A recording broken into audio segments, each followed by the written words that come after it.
അസ്സലാമു അലൈക്കും വറഹ്മത്തുള്ളാഹി വബറകാത്ത്. നമ്മൾ വസ്ത്രവുമായി ബന്ധപ്പെട്ടിട്ട് ഒരുപാട് വ്യാഖ്യാനങ്ങൾ പറഞ്ഞിട്ടുണ്ട് അല്ലേ? വസ്ത്രം സ്വപ്നം കണ്ടാൽ, വസ്ത്രം കീറിയതായിട്ട് സ്വപ്നം കണ്ടാൽ, വസ്ത്രം കൊടുക്കുന്നതായിട്ട് സ്വപ്നം കണ്ടാൽ എന്നൊക്കെ നമ്മൾ വ്യാഖ്യാനങ്ങൾ പറഞ്ഞിട്ടുണ്ട്.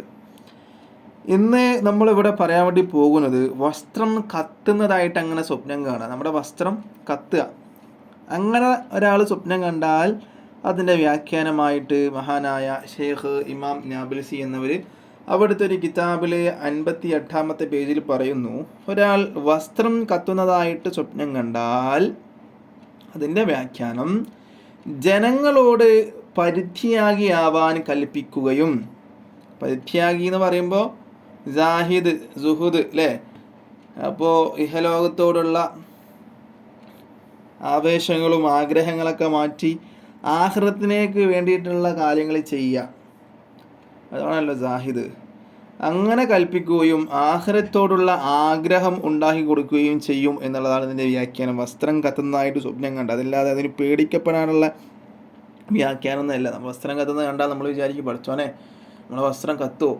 നമ്മൾ എപ്പോഴും അടുപ്പിൻ്റെ അരികിലൊക്കെ പോകുന്നതാണ്, പ്രത്യേകിച്ച് സ്ത്രീകളൊക്കെ. അങ്ങനെ പോകുമ്പോൾ തീ പിടിക്കുക, അങ്ങനെ ഒരുപാട് സംഭവങ്ങൾ നമ്മൾ കേട്ടിട്ടുണ്ട് അല്ലേ? ഫോണ്, ഗ്യാസിൻ്റെ അരികിൽ നിന്ന് ഫോൺ യൂസ് ചെയ്യുമ്പോൾ പൊട്ടിത്തെറിച്ചു മരിച്ചു എന്നുള്ളതൊക്കെ.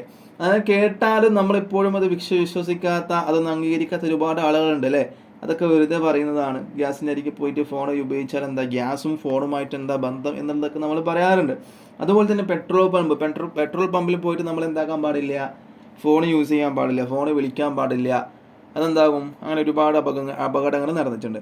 അപ്പോൾ ഇവിടെ വസ്ത്രം കത്തുന്നതായിട്ട് സ്വപ്നം കണ്ട അതിൻ്റെ വ്യാഖ്യാനം ഇങ്ങനെയുള്ളതാണ്, നല്ല വ്യാഖ്യാനം തന്നെയാണ്. മനസ്സിലായല്ലോ? പിന്നെ ജനങ്ങളോട് പരിത്യാഗിയാവാൻ കൽപ്പിക്കുകയും ആഖിറത്തോടുള്ള ആഗ്രഹം ഉണ്ടാക്കി കൊടുക്കുകയും ചെയ്യും. പിന്നെ വസ്ത്രത്തിൻ്റെ കളറ് മാറുമ്പോൾ വ്യാഖ്യാനം മാറും കേട്ടോ. ഇവിടെ ഈ വിഷയത്തിൽ അങ്ങനെ മാറുന്നുണ്ട്. നമ്മൾ കഴിഞ്ഞ വിഷയത്തിൽ മുടക്കുമുദ്രയുടെ കാര്യത്തിൽ അതിൻ്റെ നിറം മാറുമ്പോൾ വ്യാഖ്യാനം മാറില്ല എന്ന് പറഞ്ഞു. പക്ഷെ ഇവിടെ ഇതിൻ്റെ വിഷയത്തിൽ, വസ്ത്രത്തിൻ്റെ വിഷയത്തിൽ അതിന് നിറം മാറുമ്പോൾ അതിൻ്റെ വ്യാഖ്യാനം മാറും. ഇൻഷാ അല്ലാഹ് അടുത്ത വീഡിയോയുമായി വീണ്ടും കാണാം. അല്ലാഹു തആല അതിന് എനിക്കും നിങ്ങൾക്കും തൗഫീഖ് നൽകട്ടെ. അസ്സലാമു അലൈക്കും വറഹ്മത്തുള്ളാഹി വബറകാതുഹു.